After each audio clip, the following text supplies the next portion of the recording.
할렐루야. 살아가는 대강의 가족 여러분, 오늘 하루도 하나님의 말씀과 동행하는 삶이 되길 소망합니다. 오늘 함께 나눌 하나님의 말씀은 누가복음 19장 28절에서 36절 말씀입니다. 예수께서 이 말씀을 하시고 예루살렘을 향하여 앞서서 가시더라. 감람원이라 불리는 산 쪽에 있는 벳바게와 베다니에 가까이 가셨을 때에 제자 중 둘을 보내시며 이르시되 너희는 맞은편 마을로 가라. 그리로 들어가면 아직 아무도 타보지 않은 나귀 새끼가 매어 있는 것을 보리니 풀어 끌고 오라. 만일 누가 너희에게 어찌하여 푸느냐 묻거든 말하기를 주가 쓰시겠다 하라 하시매 보내심을 받은 자들이 가서 그 말씀하신 대로 만난지라.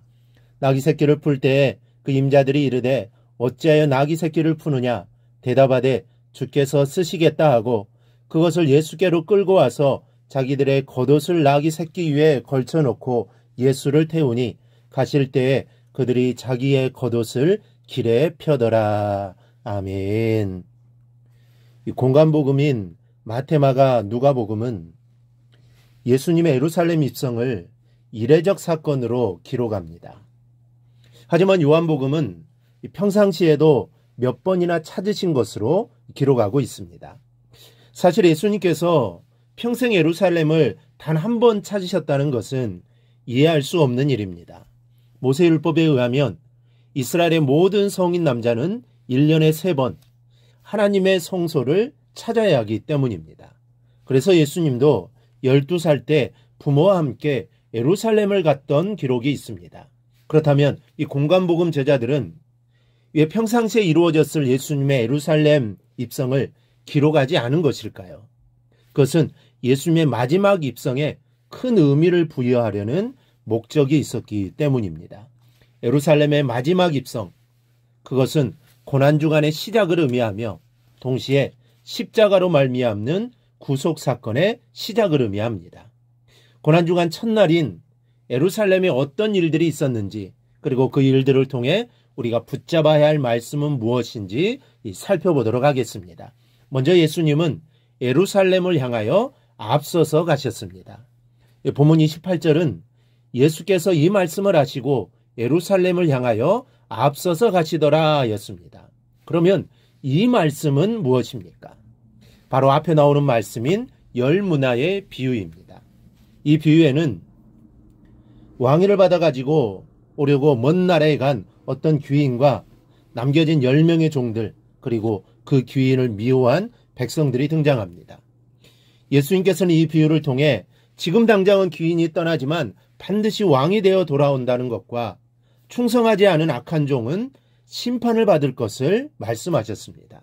그리고 귀인을 미워한 백성들 역시 왕의 원수가 되어 심판을 받아 죽임을 당할 것이라고 말씀하셨습니다.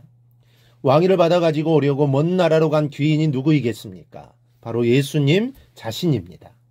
결국 예수님께서 지금 예루살렘으로 가는 것은 먼 나라로 가는 여정임을 간접적으로 말씀하신 겁니다.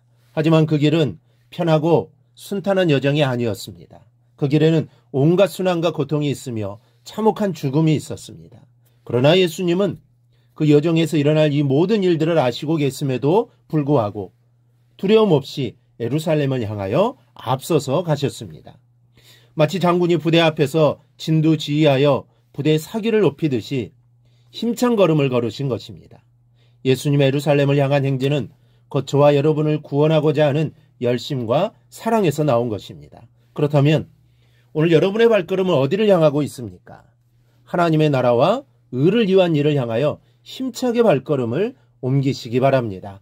주님께서 맡겨주신 사역을 이루기 위하여 오늘도 뜨거운 열정을 품고 힘있게 사역하는 하루가 되시기를 바랍니다. 순환도 죽음도 두려워하지 않으시고 앞서서 가시는 예수님을 본받아 어떤 역경이 앞에 있어도 두려워하지 않는 믿음의 사람이 되기를 바랍니다.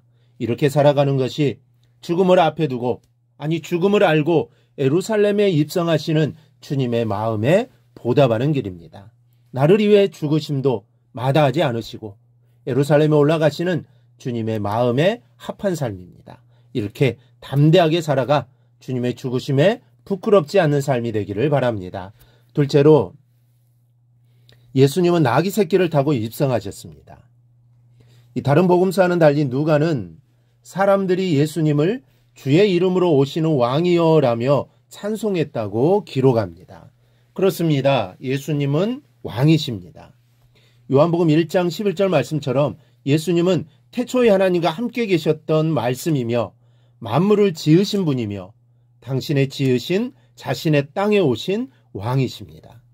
당연히 예수님은 온 세상의 주인이자 왕으로서 승전가를 울리며 군대를 이끌고 군마를 타고 예루살렘에 입성하셔야 합니다. 하지만 예수님은 나귀, 곧 나귀 새끼를 타고 입성하셨습니다. 스가랴 9장 9절은 예수님의 예루살렘 입성을 예언하며 말씀하기를 보라 내 왕이 내게 임하나니 그는 공의로우며 구원을 베풀며 겸손하셔서 나귀를 타나니 나귀의 작은 것 곧 나귀 새끼니라고 하였습니다. 그분은 자기 백성을 구원하시는 왕이십니다. 하지만 십자가에 못 박히기까지 겸손한 신분이라는 것이죠. 예수님이 타신 나귀 새끼는 스가랴 선지자의 예언처럼 예수님의 겸손과 겸비하심을 보여주는 상징이었습니다. 그렇다면 예수님을 따르는 주의 제자들은 어떤 삶을 살아야 하겠습니까? 예수님도 겸손히 자신을 낮추셨는데 주의 길을 따른다는 자들이 자신을 높인다면 주의 길을 걷는 자들이 아닙니다. 우리는 보다 겸손해야 합니다. 나를 낮추며 겸손한 삶을 살아가야 합니다. 내 안에 교만이 싹틀 때 교만을 잘라내고 하나님이 기뻐하시는 겸손의 삶을 살아가기를 바랍니다. 셋째로 예수님은 무리의 찬양을 받으셨습니다. 사람들은 예루살렘으로 들어오시는 예수님을 기뻐하며 큰 소리로 하나님을 찬양했습니다. 이 존경의 뜻으로 자기의 겉옷을 길에 펴고 종려나무 가지를 길에 펼쳤습니다. 이런 찬양과 환호는 누가 보더라도 하나님이 받으실 찬양이며 메시아에게 향한 환호였습니다. 당연히 바리새인들은 이를 못마땅하게 여겼고 예수님께서 이렇게 환호를 제지하시기를 청하였습니다. 하지만 예수님은 도리어 만일 이 사람들이 잠잠하면 돌들이 소리 지르리라. 찬양받아 마땅한 메시아임을 확인하신 것입니다. 그리고 우리도 주님을 찬양함이 마땅하다라는 이야기입니다. 예수님의 예루살렘 입성은 처음부터 압력이 있었습니다. 그러나 그의 행진과 찬양은 계속되었습니다. 오늘 역시 어떤 어려움 속에서라도 복음은 계속 선포되어야 하며 주를 향한 찬양은 계속되어야 합니다. 왜냐하면 주님은 우리의 왕이시오 구원자이시기 때문입니다. 그러니 마땅히 찬양받으실 분입니다. 마땅히 우리도 찬양해야 합니다. 오늘 하루도 나의 왕이신 주님을 찬양하는 하루가 되기를 소망합니다. 이런 모습이 우리의 사명입니다. 죽음을 아시면서 예루살렘으로 향하셨던 주님처럼 오늘 우리도 나에게 맡겨주신 사명 잘 감당하는 하루가 되기를 바랍니다.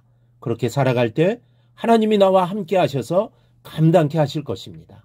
이러한 삶을 살아가기를 주님의 이름으로 축원합니다. 오늘 묵상한 말씀을 굳게 잡고 삶으로 실천하며 살아내는 대강의 모든 성도들이 되기를 축복합니다.